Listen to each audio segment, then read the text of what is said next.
Hello, everyone.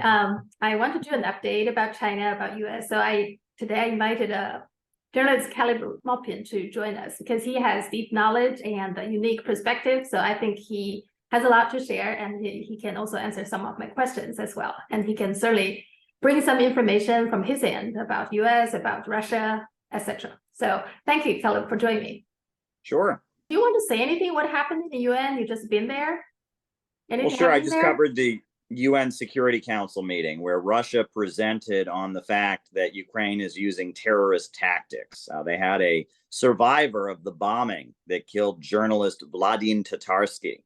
It was a guy from Estonia who was, sitting in the cafe when the bomb went off. He described it. The Russian ambassador, our deputy ambassador, Dmitry Polyansky, he talked about how the Ukrainian forces have used terrorist tactics, targeting infrastructure, assassinations, human shields, etc. It was quite a moving meeting. And of course, the U.S. allies, they just kind of dismissed it.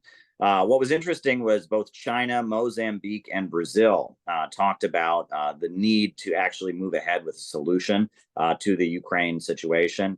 There needed to be negotiations, et cetera. And the representative from Brazil talked about how they've had meeting after meeting. They've actually had 66 meetings since the thing in Ukraine escalated, and nothing has ever moved ahead, and how this is unacceptable for the world community. And so it was interesting to see not just China in countries that are especially friendly to Russia, but also countries like Mozambique and Brazil that are just like, can we try to find a solution to this? And actually taking what Russia said about terrorist tactics seriously. So that's what I was covering. Okay, great. Now they are going to have another peace meeting in Saudi Arabia, is that right? But Russia is not invited?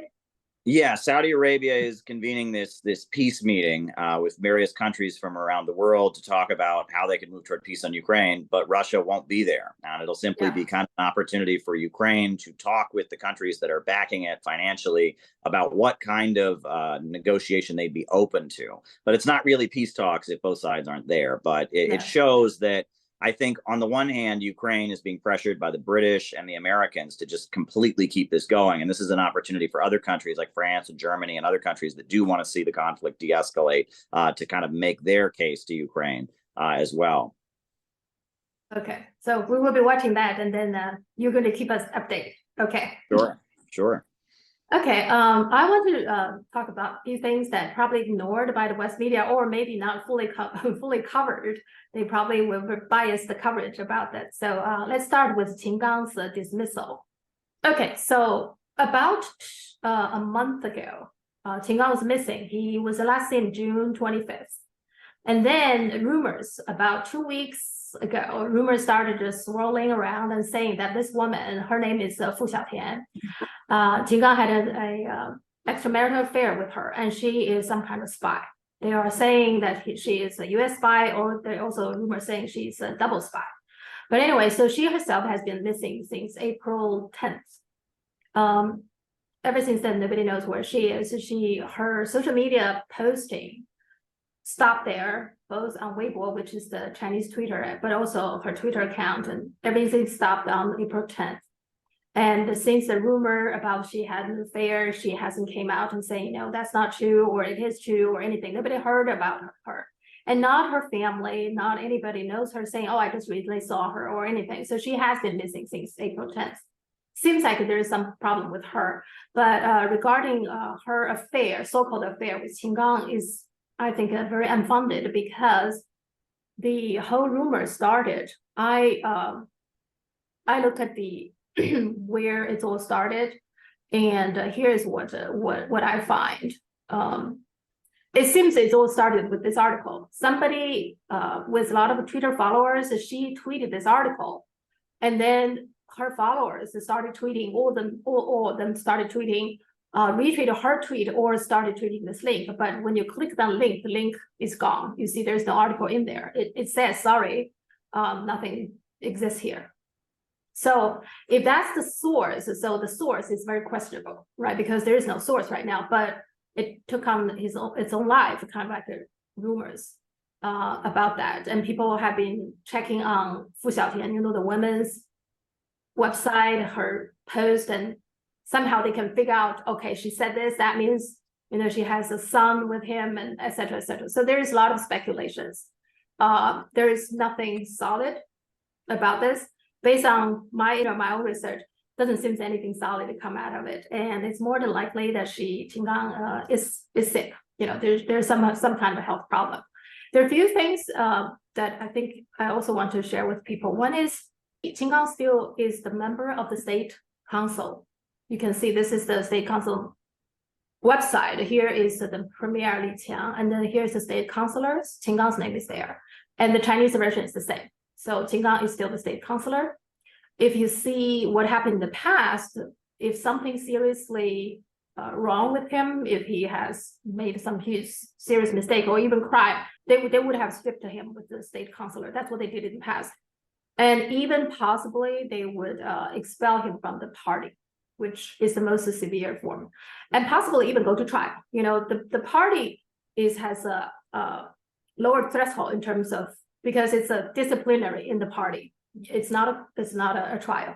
But if you did commit some crime, then they will turn you into a court. So, but none of this happened. So it seems to me like he just sick.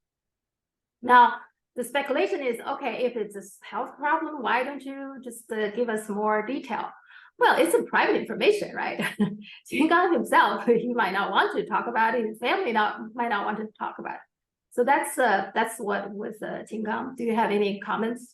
Sure, I've got a lot to say about that, not about the case specifically. I mean, I obviously don't have any information about what's going on about this official, but I want to talk about how this is kind of a tactic used by the United States when they try to create suspicion and confusion within a country.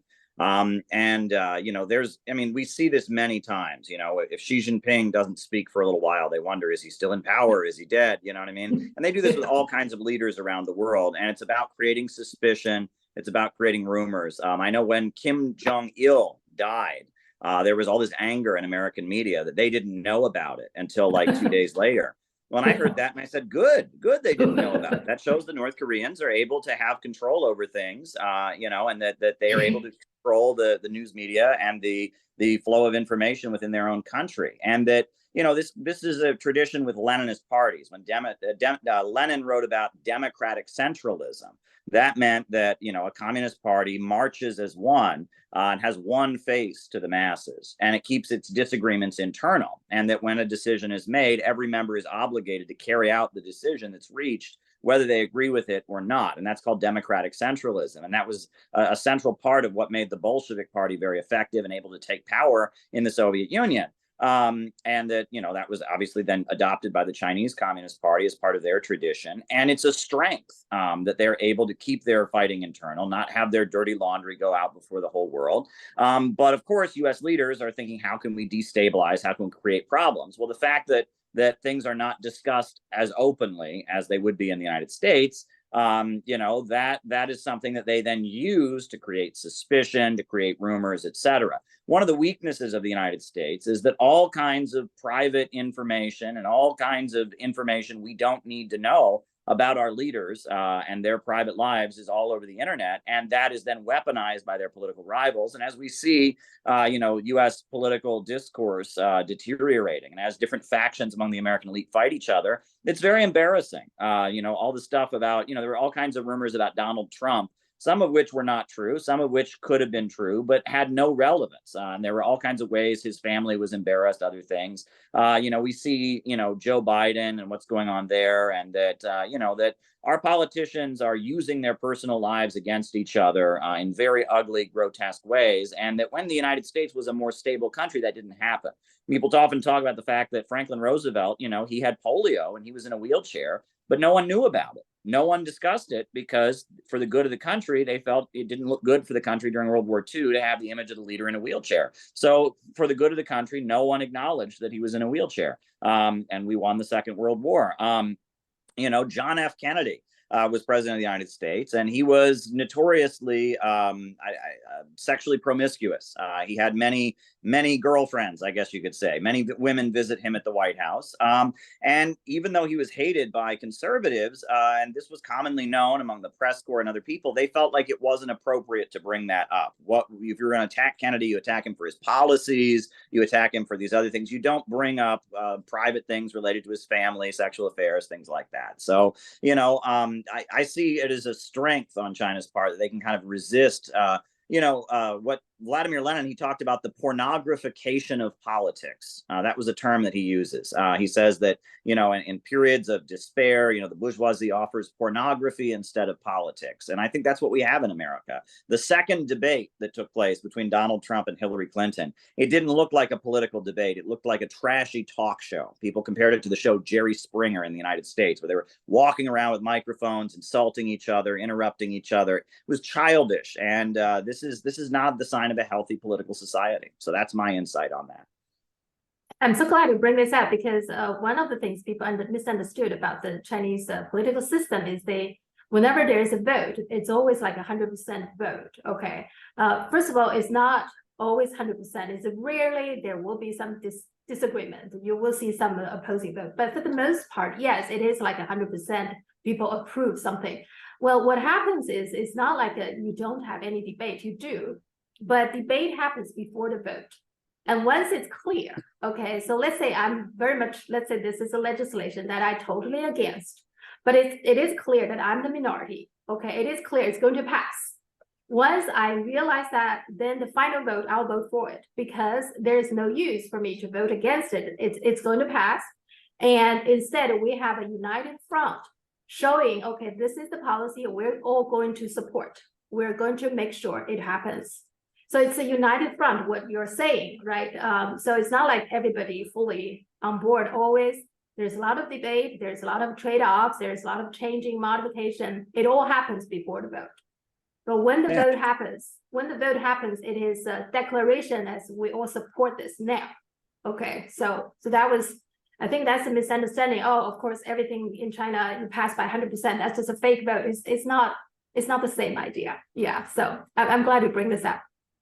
Yeah, and that sounds like the democratic centralist tradition, a unified face to the masses. I mean, that comes out of the Soviet Union was very similar, the 100% vote.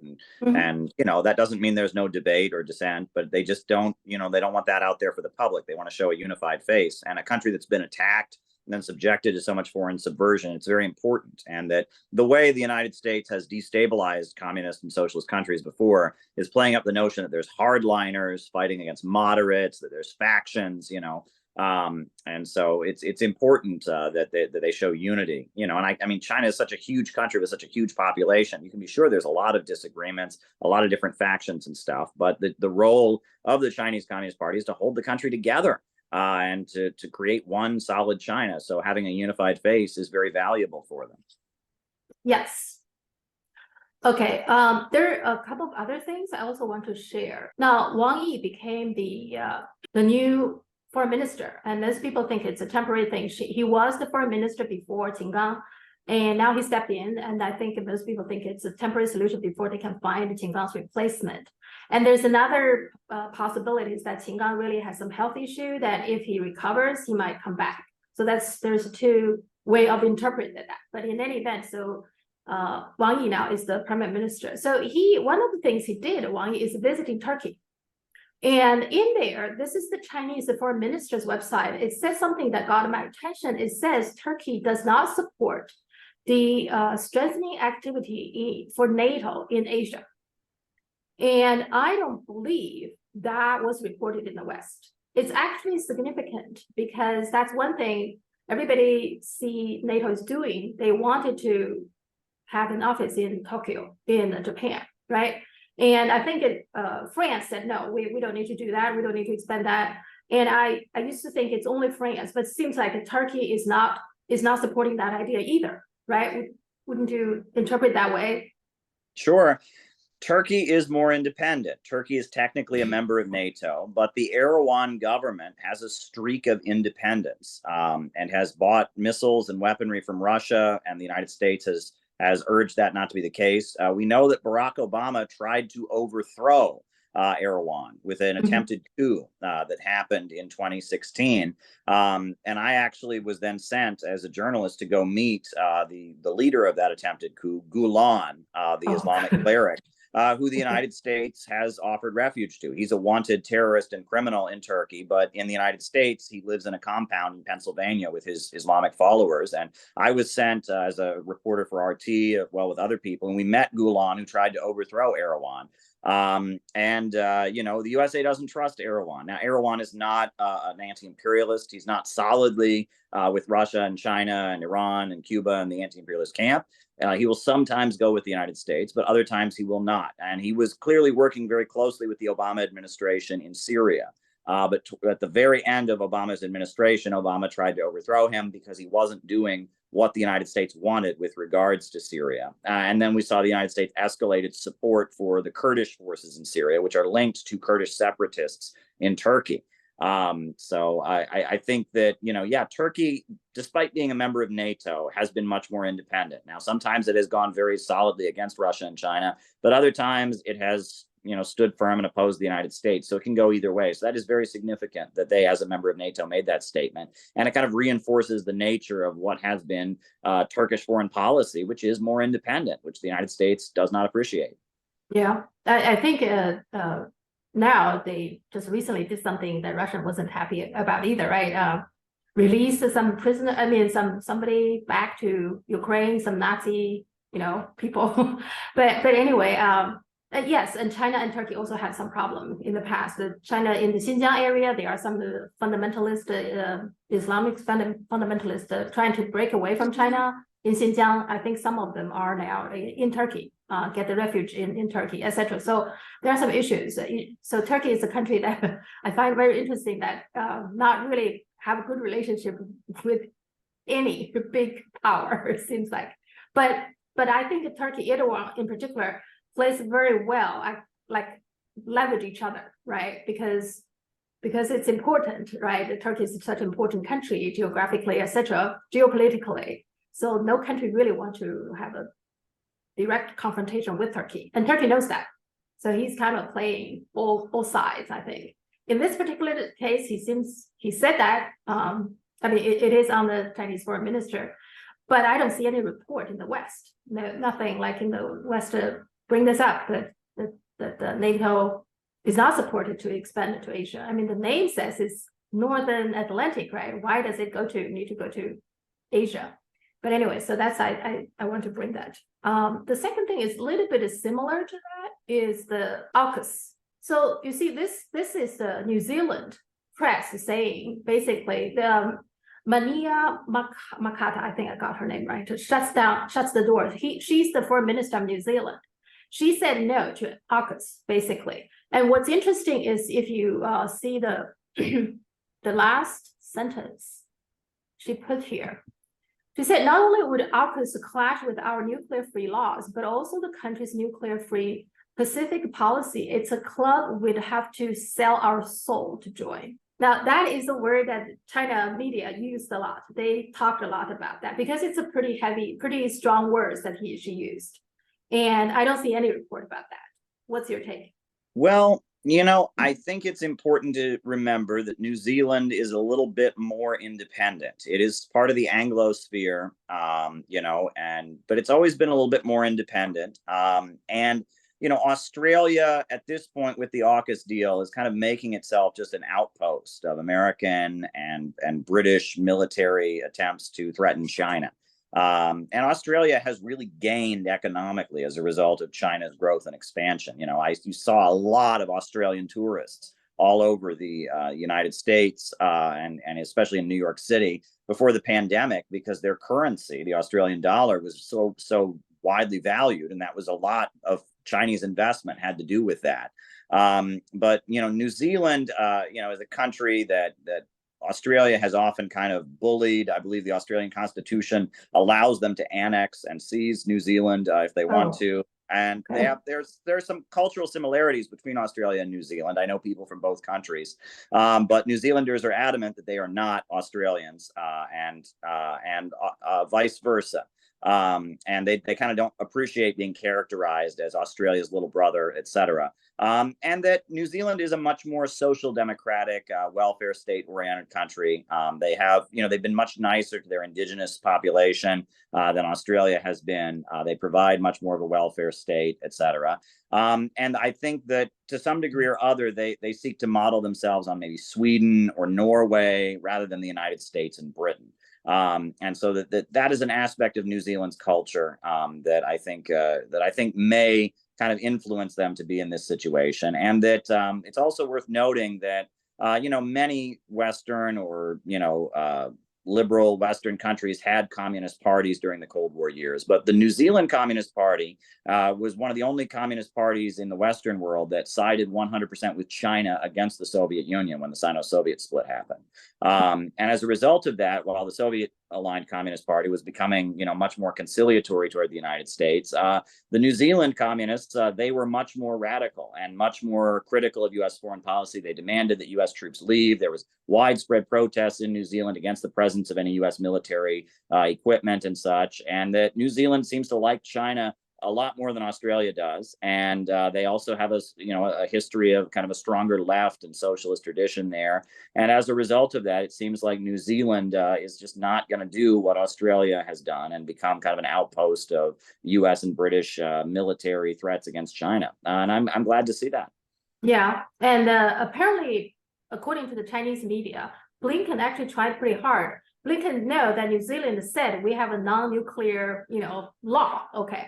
And what Blinken said, oh, you can join the non-nuclear activities of the AUKUS. And the New Zealand still said, no, we're just not interested. And the fact they use the word, we have to sell our soul to join this club, I think pretty firm. Another factor, and this is very interesting, that nuclear issue is very important to New Zealanders because many people during the Cold War in the 50s and 60s moved to New Zealand because it was understood to be a spot that if there was a nuclear war would be safer. So there were many Americans, Canadians who moved there specifically for that reason, because it's an English-speaking country that if there were to be a nuclear exchange would be safer. And so that is a big part of their kind of national identity, that there's so many people from other parts of the English-speaking world who moved there for that reason, out of fear of nuclear war. What do they call that? A nuclear anxiety, I think is the term that people have used. So for them to be cooperating with nuclear escalation would be something that I think a lot of the people who have been there now for a couple generations because their parents feared nuclear war, they would feel very betrayed by that. So I think that's part of their history. Yeah, I'm glad to see that too. But also typical of the West didn't report much about it. You don't see the mainstream media said anything about it. One thing that also I think it should get more attention, but not, is the new central bank of China. It's called the People's Bank of China. At the same time, Qin Gang was dismissed. The Yi Gang, who was the central bank China's governor, he was also dismissed. So this person is the new central bank governor. His name is Pan Gongsheng. Okay, that's his name. So he's the new governor of China, People's Bank of China, or it's called the BPOC. Now, it's significant because the outgoing governor of China he's not particularly popular based on online reading. Many people think he's too conservative with his monetary policy, and also think the central bank of China should just dump all the U.S. treasures. So we don't know whether there's a shift going to happen with the new governor coming in. But here I do want to explain a little bit. He used to be the Communist Party committee chief of the central bank. So in China, all the major companies, government-owned companies, public companies, they all have some kind of a central committee from the party. So the party, in particular, big ones. Okay, so the party will have a chief there to just overall kind of a balance a little bit. They don't involve in the day-to-day decisions, but they do try to make sure if there's no corruptions going on, there's nothing illegal, etc. So it's almost like an oversight. And so he kind of like already pretty powerful in the Bank of China, Central Bank of China. So now he's taking over fully. So I just want to explain that. I think it's important, it's significant, but doesn't get enough attention. Do you want to add something here? Well, no, I mean, I just think that that is why I would not consider China to be a capitalist country. People look at China and they say, well, it has markets, it has private companies that make profits, it has workers being hired. That's capitalism. No, capitalism is when profits are in command of society. And this major bank that is a major house of lending is under the discipline and control of the Communist Party. It's not lending money just based on what will make them money. It's being subjected to the democratic centralist control of the party. And that's kind of an aspect of how China has been able to continue growing, and why I would argue that China is not governed by the laws of the capitalist market, the boom bust cycle, et cetera, because it has central planning and it has the oversight of the party to regulate and control the economy. In this case, finance and credit is a very key thing. The United States, when we started out as a country, we had a national bank. Alexander Hamilton, he very much felt that it was necessary for the United States to have a national bank. And that national bank lended money to states and regions to build lighthouses. And that enabled the United States to get a lot of shipping to come in because of that. And that was very key in setting up the United States. But then I believe it was Andrew Jackson who dismantled the central bank and got rid of it. And that central bank that Alexander Hamilton set up was an element of economic planning that enabled the U.S. economy to flourish in its earliest years. And it's part of the economic heritage of the United States. And it's something we don't often talk about. We try to glorify, say, the United States grew because of the free market. We don't talk about Alexander Hamilton's economic writings, where he's opposing, free market capitalism and saying we need the state to kind of plan production and assign credit strategically in the interest of the whole country. Now, is it true that this whole birth thing, that you have to be born in this country in order to run for president, is to put in place to stop Alexander Hamilton become president? Is that true? I don't know. It may have been. Alexander Hamilton was an economist, and he was very influential in the early years of the United States. My understanding, he's quite popular, and there was a huge amount of effort to demonize him. And actually, in radical and leftist circles, the view of him has really shifted. In the 1930s, even in the 50s, the Communist Party of the United States, they used to honor Thomas Jefferson, and then they would speak of the Hamiltonian counter-revolution as kind of a step backwards. But really, the work of Christian Parenti, the son of Michael Parenti, he recently wrote a book called Radical Hamilton, which glorifies Alexander Hamilton. And the Schiller Institute, the Lyndon LaRouche people, they've been pushing Hamilton for years. And then there's this Broadway musical about the life of Hamilton that it's probably the most popular show on Broadway. And people look at the fact that Alexander Hamilton supported the Haitian Revolution, the Haitian slave revolution, that he was opposed to slavery, and they see Hamilton as a progressive figure. There's been a really big shift, and we interpret what Jefferson was doing. Jefferson's rhetoric, he was for the small farmer, the yeoman, but that was really just rhetoric. He was really supporting the Southern plantation owners and the slave owners, but he covered it up by speaking in the name of small independent farmers. Yeah, because I read somewhere that that's the whole reason it was put in place. It wasn't you were not required to be born in this country to run president before that. But anyway, I'll check on that. But I find that's interesting. Yeah.